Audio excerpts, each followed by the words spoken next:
আসসালামু আলাইকুম প্রিয় শিক্ষার্থীবৃন্দ, আশা করি সবাই অনেক ভালো আছো। আজকে অনেক ইম্পর্টেন্ট একটি বিষয় নিয়ে তোমাদের সাথে হাজির হয়েছি, সেটা হচ্ছে কিভাবে ক্যালকুলেটরের মাধ্যমে এই ভগ্নাংশযুক্ত সংখ্যাগুলোকে রূপান্তর করতে হয় শুধুমাত্র ক্যালকুলেটরের মাধ্যমে। এর আগে তোমাদের আমি দেখিয়েছি কিভাবে সংখ্যাগুলো যদি ভগ্নাংশ না থাকে তাহলে কত সহজে ক্যালকুলেটরের মাধ্যমে রূপান্তর করা যায়, তবে যদি সাথে ভগ্নাংশ থাকে তাহলে কিন্তু প্রসেসটা অনেক একটু ডিফারেন্ট হয়।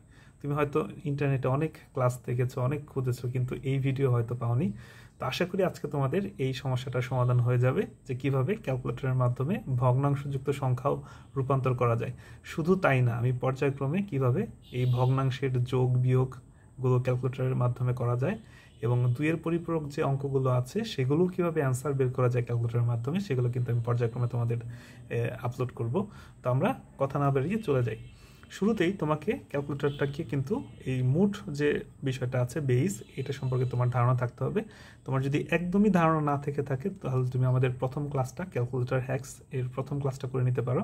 তাহলে মূলত তোমাদের আমি শুরু করতে যাচ্ছি। প্রথমেই যে সংখ্যাটা আছে যে 38.15 যে সংখ্যা, সেটা কিভাবে আমি বাইনারিতে কনভার্ট করব ক্যালকুলেটরের মাধ্যমে। তাহলে শুরুতেই আমাকে এই ক্যালকুলেটরটিকে কিন্তু অন করে নিতে হবে। এখন এটা অক্টাল মোডে আছে, আসলে কোনো মোডে আমার রাখা যাবে না, এটাকে আমার রিসেট করে নিলাম, মানে একদম ক্যালকুলেটরটা অন করলে যে অবস্থা হয় সেরকম। এখন আমি এই সংখ্যাটাকে উঠাবো এখানে 38.15, এটা কিন্তু নর্মাল মোডে আছে। 38.15 উঠালাম। উঠানোর পর এটাকে আমি গুণন করব হচ্ছে মূলত যেটাতে নিতে চাচ্ছি, আমি নিতে চাচ্ছি বাইনারিতে। তাহলে বাইনারির যে বেস, সেই বেস দিয়ে গুণন করতে হবে এবং তার পাওয়ার দিতে হবে যে আমি দশমিকের পরে কত ঘর পর্যন্ত নিতে যাচ্ছি। তো আমি ধরে নিলাম দশমিকের পরে আমি 3 ঘর নিব, এই কারণে আমি এখানে দিলাম 3 দিয়ে আমি সমান দিলাম।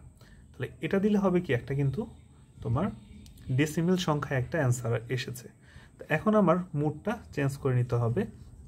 আমি যদি মোডে যাই, দুইবার চাপ দিলে এখানে বেজ আছে 3 নম্বরে, আমাকে কিন্তু 3 সিলেক্ট করতে হবে এখান থেকে। তো 3 সিলেক্ট করলে আমার এটা বেস মোডে চলে যাবে এবং এখানে কিন্তু ডি লেখা আছে, তার মানে ডেসিমেল মোডে আছে। তো আমি একটু আগে যে সংখ্যাটা আমার অ্যান্সার এসেছিল সেটা কিন্তু অ্যান্সার যে বাটনটা সেখানে কিন্তু এটা থেকে যাবে। তাহলে আমি যদি এখানে অ্যান্সারে চাপ দিই, ওখানে কিন্তু অ্যান্সার এসেছে, তাই না? তাহলে অ্যান্সারে চাপ দেওয়ার পর আমার এখানে গুণন করতে হবে। অ্যান্সারে চাপ দিলে ওই সংখ্যাটা ডেসিমেলে কিন্তু চলে আসছে। এখন এটাকে আমার বাইনারিতে কনভার্সন করার জন্য বিআইএন যে বাটনটা আছে সেইটাতে প্রেস করতে হবে। এটা কিন্তু একটা বাইনারি সংখ্যায় রূপান্তর হয়ে গেছে, বাট বিশাল বড় একটা সংখ্যা এসেছে। আমি বলেছিলাম 3 ঘর নিতে যাচ্ছি, তাহলে আমার এই সংখ্যাটা লেখার পর ডান দিক থেকে 3 ঘর আগে দশমিক দিয়ে দিলেই হবে। তাহলে আমি এই সংখ্যাটার অ্যান্সার লিখে ফেলি। কত এসেছে আমার? 1001100001। এখন যেহেতু 3 ঘর আমি যাচ্ছি, একটু আগে 3 দিয়েছিলাম, তাহলে 3 ঘর আগে দশমিক দিয়ে এটা কিন্তু কনভার্সনটা আমার হয়ে গেল। খুবই সহজ, প্রসেসটা একটু খেয়াল করবে। আবার আমি ক্যালকুলেটরটাকে রিসেট করে নিই আগের মতো করে। আমি দ্বিতীয় নিয়মটা আবার ট্রাই করি, তোমাদের জন্য একটু বুঝতে সুবিধা হবে। ঠিক নিয়মটা একটু ভালোভাবে ফলো করো। ক্যালকুলেটরটাকে কোনো মোডে রাখা যাবে না, নর্মাল মোডে ক্যালকুলেটরটা থাকবে। এখন আমি এই সংখ্যাটাকে আমি উঠাবো 175.25। এটা উঠানোর পর আমাকে গুণন দিতে হবে। কি দিয়ে গুণন দিব? আমি যে সংখ্যা পদ্ধতিতে যেতে যাচ্ছি সেটাতে। আমি যদি অক্টালে যেতে চাই তাহলে এক্ষেত্রে গুণন দিব হচ্ছে 8 দিয়ে। তাহলে 8 দিয়ে আমি গুণন দিলাম এবং এটার পাওয়ার দিব হচ্ছে দশমিকের পরে আমি কত ঘর যেতে যাচ্ছি। দশমিকের পর আমি বরাবরই 3 ঘর যেতে যাচ্ছি, তাহলে আমি 3 দিলাম এখানে, দিয়ে ইকুয়ালে চাপ দিলাম। এতে হবে কি, ডেসিমেলে কিন্তু আমার এই রেজাল্টটা আসছে এবং অ্যান্সার হিসেবে সেভ হয়ে থাকবে। তো আমি পুনরায় আবার আমার মোডে যাব এবং মোডে আমি হচ্ছে বেজে সিলেক্ট করব, 3 নম্বরে সিলেক্ট করলে এটা কিন্তু ডেসিমেল মোডে আছে। এখন আমি যদি অ্যান্সারটা চাপি তাহলে কিন্তু আমার মূলত ডেসিমেল মোডে যে অ্যান্সার সেটা কিন্তু এখানে চলে আসবে। ডেসিমেল মোডে আমার অ্যান্সার এসেছিল এটা। যেহেতু আমি এখন অক্টালে যেতে যাচ্ছি তাহলে আমাকে এই ডেসিমেলের এই সংখ্যাটাকে আমাকে অক্টালে কনভার্ট করতে হবে। এই অক্টালে ক্লিক করলে এটা চলে আসছে এবং আমার কিন্তু দশমিকের পরে 3 ঘর নেওয়ার কথা। তাহলে এই সংখ্যাটা আমি লিখে ফেলি 257.200। 3 ঘর পর দশমিক, তাহলে আমি এখানে দিব এবং এটা কিন্তু অক্টালে রূপান্তর হয়ে গেছে। ঠিক একই প্রসেসে 3 নম্বর অঙ্কটা আমরা করব। তার আগে যদি আমি নিয়মটা তোমাদের একটু লিখে দিই যে আসলে আমি কি নিয়মটা ফলো করছি। মূলত প্রথমে হচ্ছে আমার নাম্বার যেটা আছে সেটা আমাকে তুলতে হবে। তাহলে আমি এখানে লিখি নাম্বার